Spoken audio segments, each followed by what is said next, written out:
Hello my beautiful वाइटी family. तो कैसे हैं आप लोग? आई होप आप बिल्कुल ठीक ठाक होंगे। मैं भी एकदम ठीक ठाक हूँ। तो चलिए दोस्तों, फिर से स्वागत है आपका time to expose with Vinita के पॉडकास्ट में। तो गाइज, ये जो डोरेमोन रूपी जंतु है, जी हाँ, मैं बड़की पुतना की बात कर रही हूँ। तो ये कितनी बड़ी शातिर औरत है, कितनी बड़ी गेमर है और कैसे लोगों के दिमागों के साथ खेल सकती है, ये सब मैं आपको बताऊंगी। कैसे इसने एक स्टेटस से जो है कितने ही लोगों को निशाना बना दिया, मैं सब आपको बताऊंगी। लेकिन इसके लिए आपको पॉडकास्ट अच्छे से सुनना पड़ेगा, है ना। और अगर आपको पॉडकास्ट पसंद आता है तो प्लीज़ लाइक कमेंट शेयर जरूर करें, और जो नए आ रहे हैं इस चैनल पे वो इस चैनल को सब्सक्राइब करें। तो चलिए जी, जब भी कोई बात होती है तो उसकी शुरुआत कहीं ना कहीं से तो ज़रूर होती है। तो जी हाँ, बिल्कुल शुरू से बात शुरू करेंगे कि क्यों इसने ऐसा किया और इसकी शुरुआत कहाँ से हुई। तो जी, आपको जो पता ही है कि जब से छोटी की जो छोटी पूतना और अंकुश की कंट्रोवर्सी फिर से हुई है। मतलब ये कंट्रोवर्सी तो लगभग 2 साल से चल रही है, लेकिन ताज़ा ताज़ा कंट्रोवर्सी की मैं बात कर रही हूँ। तो जब से ये कंट्रोवर्सी शुरू हुई है तब से लोगों ने जो है ज़्यादा छोटी पूतना की तरफ ध्यान देना शुरू कर दिया है ना, उसकी राह चुन ली। मतलब ठीक भी है भी, जहाँ ज़्यादा तमाशा दिखाया जाएगा, मनोरंजन जहाँ से ज़्यादा होगा तो लोग वहीं जाएंगे, है ना। तो इस कारण क्या हुआ कि जो बड़ी पोतना है, मतलब दीवानी है, उसका नाव गांव रास्ता ही लोग भूल गए, है ना। हालांकि ये हालांकि इसके लिए इसने मतलब बड़की पुतने ने क्या क्या नहीं किया। मतलब टाइटल तक चेंज किए, थंबनेल तक चेंज किए, है ना। कभी कभी तो कंट्रोवर्सी में घुसने के लिए ना कुछ ना बोलकर भी इसने बहुत कुछ बोलने की कोशिश करी, पर लोगों को ना इनडायरेक्ट बातें समझ में नहीं आती है। और मुझे ये समझ में नहीं आ रहा कि ये डायरेक्ट क्यों नहीं बोल रही है। मतलब इतना बड़ा मौका और बड़की पूतना खो दे डॉलर छापने का, मुझे समझ में नहीं आ रहा क्यों। मुझे वैसे 2 कारण लग रहे हैं। आप मुझे कमेंट करके बताइए कि आपको उन दोनों में से कौन कारण लग रहा है। एक तो भी हो सकता है सरकारी जॉब जो पीएचडी होल्डर की लगी है उस कारण, है ना, या फिर सरकारी फरमान। हाँ जी, जो मतलब सरकारी फरमान जो आ सकता है या आया है सीनियर सिटीजन पे हाथ उठाने के कारण, है ना। तो 2 कारण हो सकते हैं। आप मुझे बताइएगा कि आपको कौन सा कारण लग रहा है।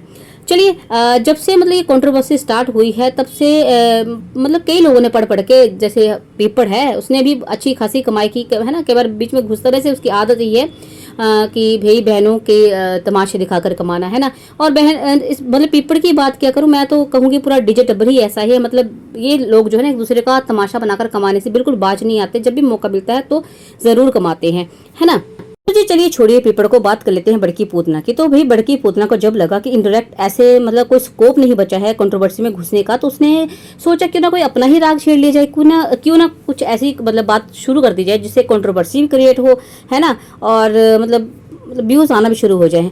तो भाई इस बार जिसने तीर साधा है, जो तीर निशाना लगाया है, वो ऐसा निशाना लगाया है कि जिससे जो है ना एक तरह की मतलब खतरनाक वाली कंट्रोवर्सी तो नहीं होगी, कम से कम वाईटी पे, सोशल प्लेटफॉर्म पे, और ना ही निजी जिंदगी में, क्योंकि ऐसा उसने तीर मारा है कि कोई बोल ही नहीं सकता कि मेरे बारे में, है ना।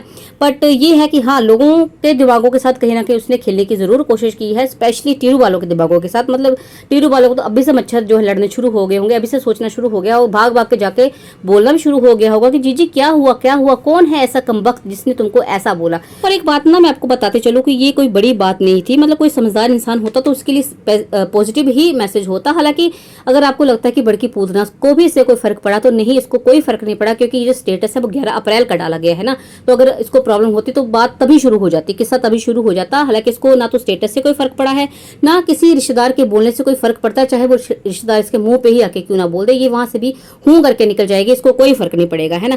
तो फिर अब क्यों कर रही है, मतलब इसका ये इस स्टेटस का क्यों इतना बड़ा बवाल मचाने की कोशिश कर रही है। क्योंकि जो स्टेटस में था ना कि भाई जो लड़कियां ज्यादा मायके की तरफ ध्यान देती हैं ना, कुछ ऐसा था।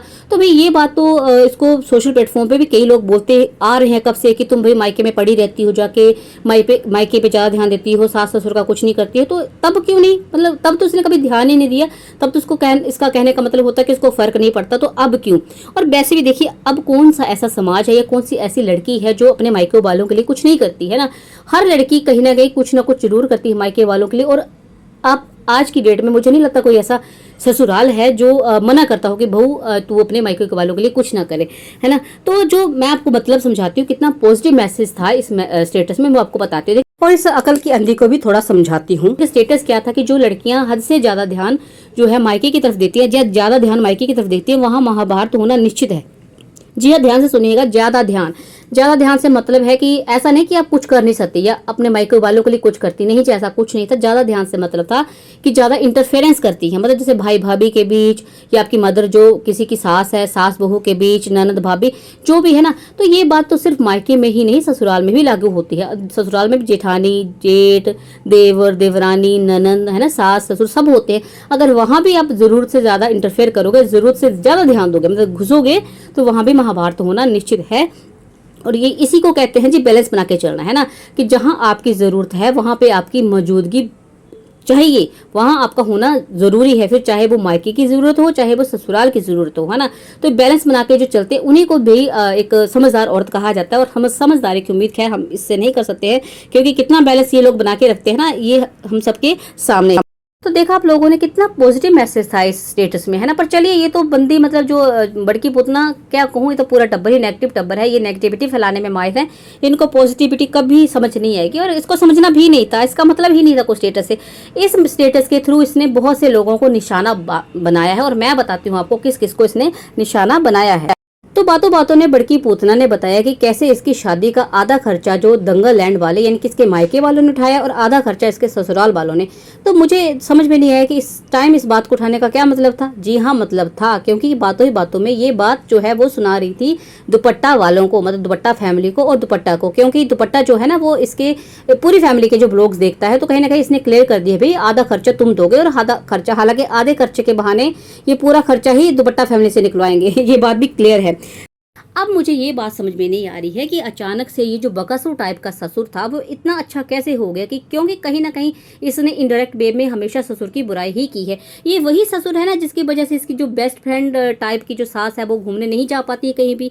ये वही ससुर है जिसकी वजह से जो है सास अपने मनचाहे कपड़े नहीं पहन पाती है। क्योंकि आपको याद ही होगा जब एंगेजमेंट में इसने सूट दिया था अपनी सास को, तो सास ने क्या कहकर नहीं पहना था कि इसके ससुर ने कहा कि तुम अपनी दुकान का सूट पहनो, मतलब कहीं ना कहीं इसके मुताबिक सास चाहती थी इसका सूट पहनना, बट ससुर ने मना कर दिया, है ना। और ये वही ससुर है जिसकी वजह से जो सास जो अपनी बहू मतलब ये बड़की पुतना जैसी जिंदगी जीना चाहती है लेकिन जी नहीं पाती है। तो अचानक से भी कैसे ऐसा क्या हो गया कि ससुर इतने अच्छे हो गए। मैंने मेरे ससुर बहुत अच्छे हैं। अब मैं इतना ही नहीं गाइस, इसने ससुर की तारीफ में और भी कई पुल बांधे। इसका कहना है कि भाई ससुर ने बहुत कुछ किया है सबके लिए, है ना। कोई चाचा ससुर थे जो छोटी उम्र में चले गए थे दुनिया से, तो उनकी फैमिली का भी ध्यान रखा है ससुर ने। ऊपर नीचे घर बना के दिए, मतलब ऊपर खुद रहते हैं और नीचे जो चाचा की फैमिली रहती है शायद। और गाइस इसने एक बार फिर से सास को ताना मार ही दिया, मतलब सास को सुना ही दिया। इसका कहना था कि भाई सास को ये खर्चा भेजते रहते हैं, पैसे भेजते रहते हैं, लेकिन चलो इनको कोई उम्मीद नहीं सास से। इसका कहने का ये मतलब था कि भाई ये तो बहुत कुछ करते हैं लेकिन ससुराल वालों की तरफ से इनको कुछ नहीं मिला है, इनको कुछ नहीं मिलता है। तो कहीं ना कहीं इसने अपने जो स्टेटस के थ्रू जो है अपने ससुराल वालों को भी सुनाया है, सास को, ससुर को, जेठ को और स्पेशली जेठानी को। क्योंकि अक्सर ये कहती रहती है ना कि भाई हाँ पैसे हम भेजते हैं और मदर इन लॉ को बोलते हैं कि भाई अब फुल डे मेट रख लो, अब खाना जो है फ्रूट वगैरह खाया करो। तो कहीं ना कहीं जेठानी को सुनाती रहती है कि तुम तो पास रहती हो, तुम्हारे लिए इतना कुछ किया ससुराल वालों ने, सास ने, और तुम कुछ नहीं कर रही हो, हम इतनी दूर रह के भी अपने फर्ज निभा रहे हैं। तो देखा आपने कैसे एक स्टेटस के थ्रू इसने कितने लोगों को उलझा दिया, है ना। जेठ जेठानी को सुना दिया, दुपट्टा फैमिली को सुना दिया, सास को ताना मार दिया और तो और टीरू वालों को खज्जल भी कर दिया। मतलब टीरू वाले तो अभी भी लगे होंगे हमारी जीजी को किसने क्या बोल दिया, है ना। तो देखिए ये जो छोटा डोरेमोन है, वैसे डोरेमोन बड़ा क्यूट है लेकिन मैं हाइट की बात कर रही हूँ, छोटा सा डोरेमोन टाइप कहते भी लोग इसको। तो कितना शातिर दिमाग का बंदा नहीं बंदी है ये, है ना। कैसे लोगों को एक छोटे से स्टेटस से मतलब जो है घुमा सकती है, कितनी बड़ी गेमर है और कितना लोगों के साथ दिमागों के साथ खेल रही है। आप लोगों को समझ में आ ही रहा होगा ना। चलिए गाइस, तो आई होप कि आपको मेरी बातें समझ में आई होंगी। और देखिए कितना प्यारा मैसेज था। ये लोगों के दिमागों पे डिपेंड करता है कि उस चीज़ को लोग कैसे लेते हैं, पॉजिटिव वे में या नेगेटिव वे में, वो उनके दिमाग पे डिपेंड करता है। लेकिन इन जैसे लोग जो नेगेटिविटी ही फैलाते हैं वो कभी किसी बात को पॉजिटिव वे में ले ही नहीं सकते। चलिए गाइस, आपको अगर पॉडकास्ट पसंद आया तो लाइक कमेंट शेयर करना बिल्कुल ना भूलें और मिलते हैं नेक्स्ट पॉडकास्ट में किसी नए धमाके के साथ। तब तक के लिए बाय बाय, टेक केयर।